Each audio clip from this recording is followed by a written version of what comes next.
Today let's make oatmeal using a rice cooker. Use this instead of a stovetop, and it turned out to be great. This is great if you have people over, you want to keep your oatmeal warmer for longer. You just keep adding water. So let me show you the super simple way to do this. I have an aroma rice cooker, not expensive. I bought it on Amazon. Because I like to keep things easy, we'll be using Quaker Oats 1-minute oatmeal for this particular recipe. You can also use steel-cut oatmeal, steel-cut oats.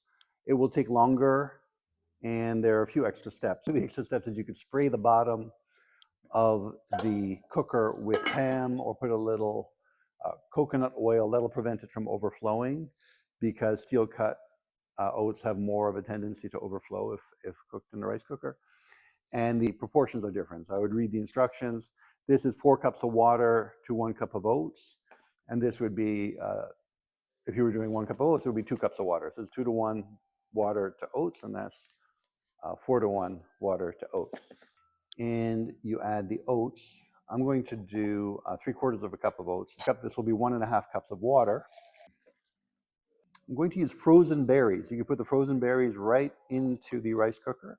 And some cinnamon, which I also do. I cook with the cinnamon, so it ends up giving it some more flavor than if you just added a touch of cinnamon afterwards. Cover it,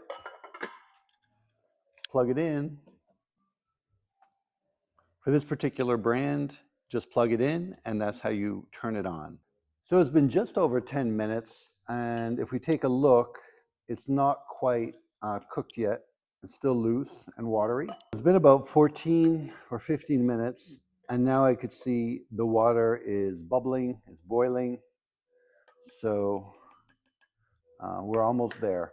What I do when the water starts to boil is just switch it to warm, from cook to warm. You can see it boiling here, it looks good, and it looks like it will soon be ready. So this ended up taking a good 20 plus minutes, which is a little longer than expected.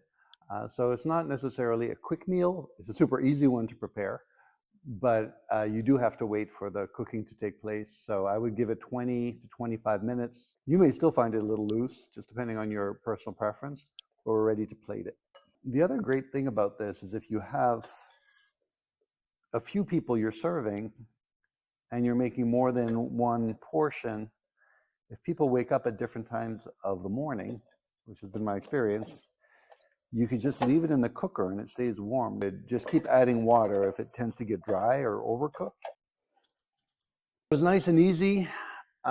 We have also cinnamon and some fresh berries to top it with, to kind of give people an idea of what it is, if you can't tell from this color that this is a berry oatmeal. Let's start with it by putting the cinnamon, again using a strainer to give it a little pop of color, and then some fresh berries that just look better and look a little more appetizing if we spread them throughout the plate. And that's a good looking bowl. And there you have it.